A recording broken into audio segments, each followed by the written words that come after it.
to play that monthly payment, you know what I mean? Yeah. Like my insurance premium, I'm 18, like, bro.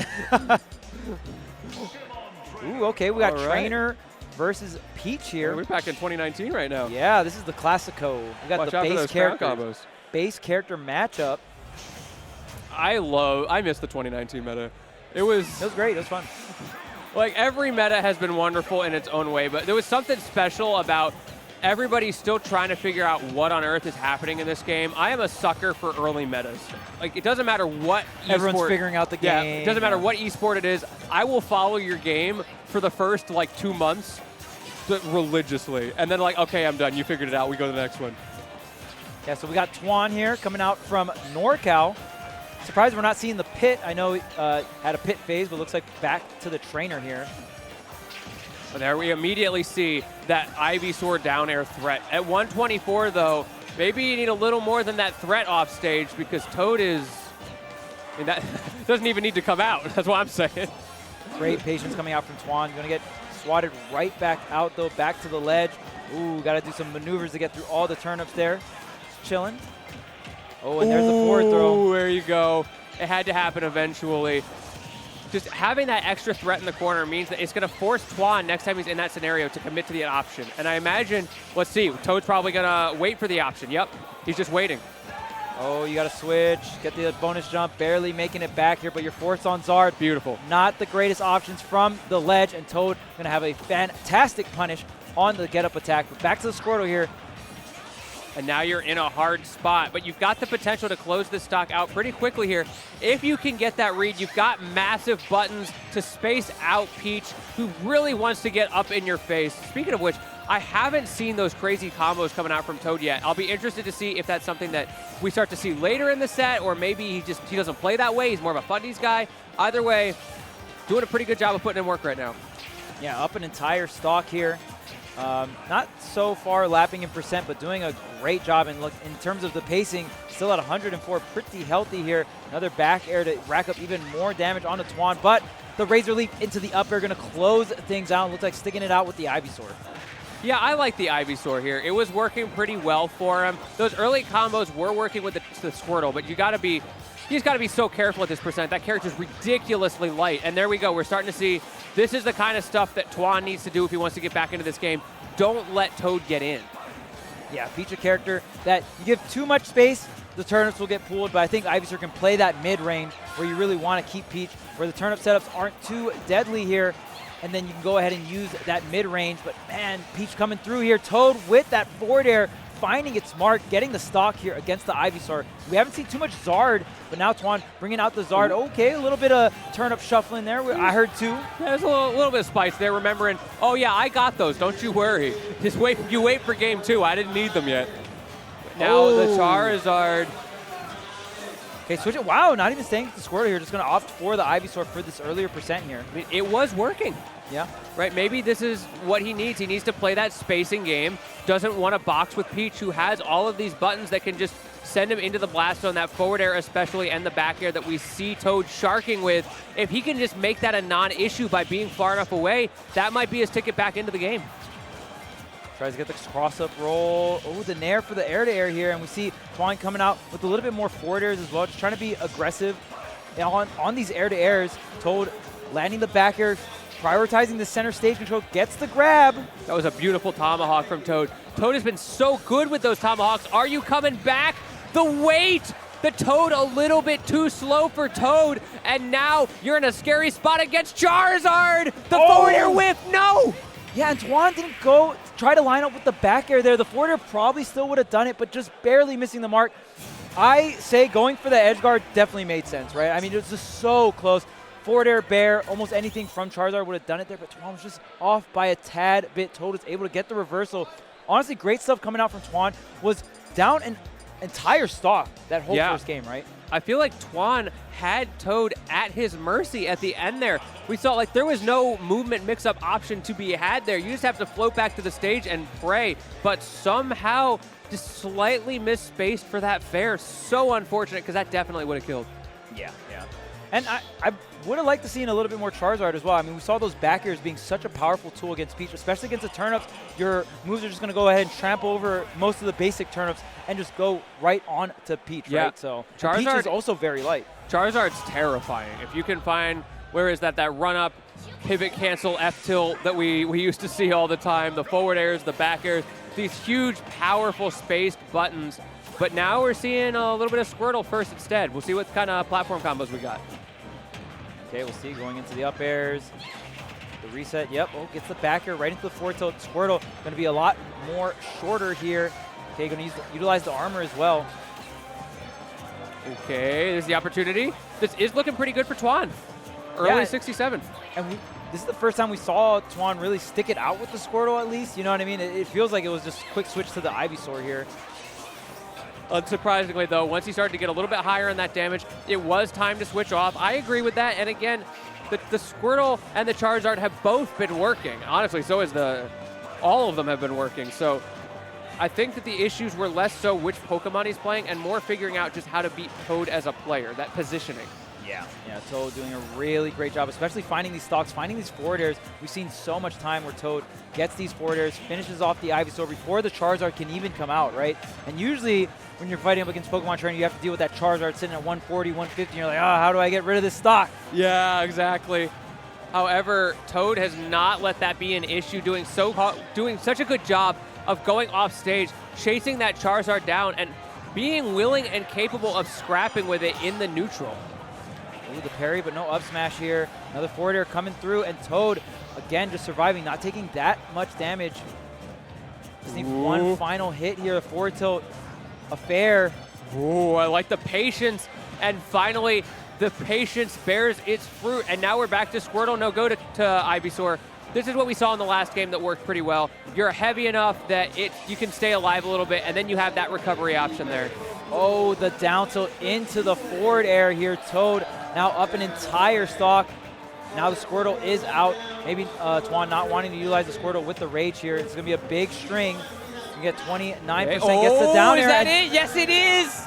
The classic corner carry with the Squirtle into the down air 2-frame for the early stock. Great stuff coming out from Twan. Every Pokemon trainer gets one, right? Yes. You get your 1% before your opponent starts respecting it a little bit harder.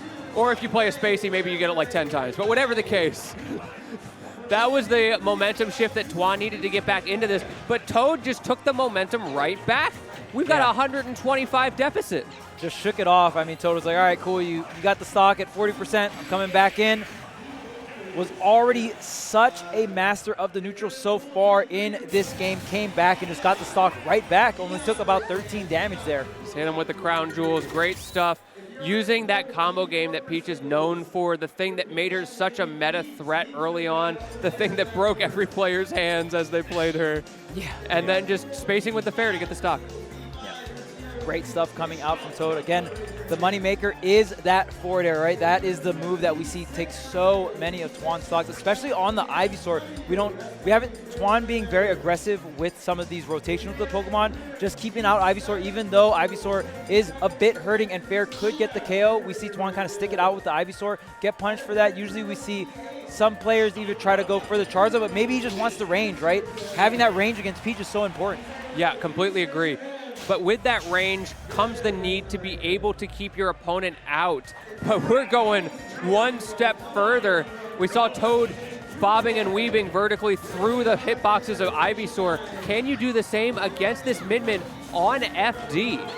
Yeah, FD, great stage here for Min-Min. It's going to close out, and that Ram arm is going to be a very, very powerful tool against Peach here. But Peach definitely can have this offstage game on lock as well, right? That float gives Peach a lot of options, especially with the turnip throws as well. We'll see how Twan navigates the offstage game. But that's if he's just not on stage going for these 2 frames here. Racking up a bunch of damage here on Toad. Tried to get the laser as well, backing up. Man, Toad is struggling in the corner right now. Twan has so much stage control, but there's the zone break. Toad is in, what can you do? Okay, 1 hit, stuck in the corner still. Toad has not been knocked out and now gets their opportunity to do the same thing back. What is the edge guard? Going low here, just threatening with that high float. Trying to go get out of the corner with that burst option, utilizing the laser as well with the high recovery here. The Megawatt is out. So it is very clear what Twan's intents are with this megawatt. I love the way that Twan is just shutting down the float game now. Like, it doesn't matter if you're floating up and down and up and down. I'll just throw a megawatt in there and you'll run into it eventually. Okay, but there's the fair off stage with the turnip. Okay, just gonna snap to the ledge here, but fading back, it doesn't matter even if Toad lets you back onto the ledge, has the turnip in hand along with the Z-drop fair. What a deadly combination. Yeah, this is looking pretty good for Twan, but at the same time, Toad has shown the signs that they can deal with this matchup too. Min Min is it's a bit of a knowledge check sometimes. If you know how to zone break, she can really struggle. But at the same time, if you're gonna get stuck on those float cancels, Twan can just stuff you out for the entire game and it feels like there's nothing you can do. Oh, again, there's the Ram with the anti-air. Really covering so many different tech options, going for the grab, but staying safe with the shield here, going back to center stage. Twan looking like has a lot of control. There's the fade in. Those down airs are so oppressive. You have to be so careful not to get shield poked by that. And then if you do, again, that's what Toad is in. And once Toad is in, that's where you see all that damage. You see that corner carry. And Min Min in the corner is not the greatest character. Right. Okay, there's that dash attack. And yeah, Peach doesn't have too much. The fact that it crosses up shields as well. A great dash attack to have on a zoner like Min Min. Ooh, there's the megawatt. You gotta be so careful. Oh, that's it. Oh. Right, in that situation, especially off that up air regrab from the turnip, you can convert into so much stuff with Toad. Just dropping the combo there, Twan getting a second chance at the second stock. And now the up smash. And after all that, you know, Toad had the read, just the execution wasn't quite there, and all Twan needs to do to answer back is just up smash. Catch you on your float. Yeah, I mean, Min Min, a very unique up smash, very, very quick, just as fast as Fox's actually, and this has that high vertical, right? And it's such a good anti-air. Plus, it also reflects. Yeah, it's a reflector. That may help. That's pretty cool. Oh, the sheesh laser to end it with the two stock. All right, Twan, I see you. Well, sometimes you forget that exists. And it's like so many of these matchups. If you forget that one little niche piece of the matchup, the character specialist, or in this case, the character secondary, apparently, they're gonna remind you real quick. All right, so Twan finding the answer, not the Pokemon trainer, but the Min Min. Yeah, I think the Min Min's probably gonna be here to stay. This is the first game that we actually saw taken, and I feel like it's a very tricky matchup for Toad specifically because of the way he likes to play his mix-up game. There's a lot of those mid-range float cancels, and like, am I gonna come in and dash attack you? Am I gonna come in and grab you, or back air you? And Twan can just shut that down, saying, I don't care what you do because you're not coming in. Okay, big combo here going into, waiting for the tech in place as well, right into the forward air. 84 real quick ones right now. We'll see if Toad is able to get some offstage game going as well. Obviously, the biggest weakness for Min Min is that offstage game, right? Not having the best recovery. Oh, the timing there, and the Ram able to send it back. That's another thing, like when you finally do get in, you get past the one arm, and then Twan's like, oh, wait, I got two of those. The stitch, but it got thrown away. That's unfortunate. Okay, again, look at that Ram really controlling that space that Peach wants to float in and really get a lot of the offense going here. Ooh, I like that fade in, but again, Twan is just so ahead of it with the up smash, and now you're getting stuff back into the corner. How does Toad get out of this loop? Okay, the sheesh laser going a little bit too far off to the right, and you see Toad kind of have to operate in some of this higher airspace, right, and then come back down after the arms get swung here, and waiting it out. Forcing Twan to come in and get a little bit closer and personal with these nairs. Wait, Toad is in right now, sharking with the up air. The double jump gets burned, not able to get the landing timing, but the back air might be enough. Yes, it is, because it sets up for the turnip. If you air dodge, you fall to your death. It's lose-lose. Yeah, especially that directional air dodge coming out from Twan, but you didn't go for that directional air dodge. That situation afterwards wouldn't have been too pretty after, even. Exactly. Okay, I like this. I was expecting to see the up B, the Justice Classic there. Every time he goes for that, the up B's coming out. There it is. Okay, we're back in business. Tried the frame trap with the Megawatt, but it was a little too far to the right here. Now Toad getting a bunch of damage. Look at this pressure from Toad. But the pressure right back from Twan. He's just spamming arms in his face. I feel like Toad doesn't really know how to punish that. Yeah, I mean, even so, Toad just having such a great amount of lead. And I mean, this center platform really doing Toad a bunch of favors here so far. I mean, that final destination looked a little hard to navigate, right? Yeah, for sure.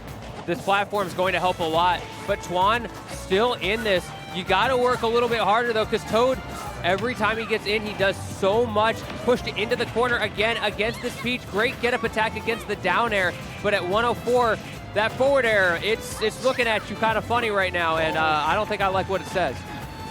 Yeah, Twan's going for a bunch of consistent damage. Goes for the one big swing. Directional air dodge. I don't know. Oh, wow. Ooh. From the depths. Great calculation coming out from We Twan. forgot it's a DLC character. Yes, yes. Got the little hops there. Watch the turnip barely skating through the feet there. 159. You're going to need a little more than a terror, but like a nair, a forward air, the forward throw almost being enough. And again, forcing out the jump there. None to work with. Have to be so careful. Reads the roll into the back air, and now Toad on the precipice of taking this set. Oh, there's the laser, and it's enough that wasn't even charged. Twan bringing it back to even here. We could see Twan bring this into a Game 5 scenario with so much momentum, but look at the custom combos going on right now, the up airs. Oh, waits for the air dodge. Great reset coming out from Toad into the forward air. No! Goes into the down tilt. Maybe didn't believe in that up air connecting, and nonetheless, the ledge trap continues, and look at all this damage. It is still going. Finally, the misguided up smash is able to stop it, but then right away, Twan throws out one move, and Toad somehow got back in again. I don't know what kind of mix-up city this man is from, but it is working right now.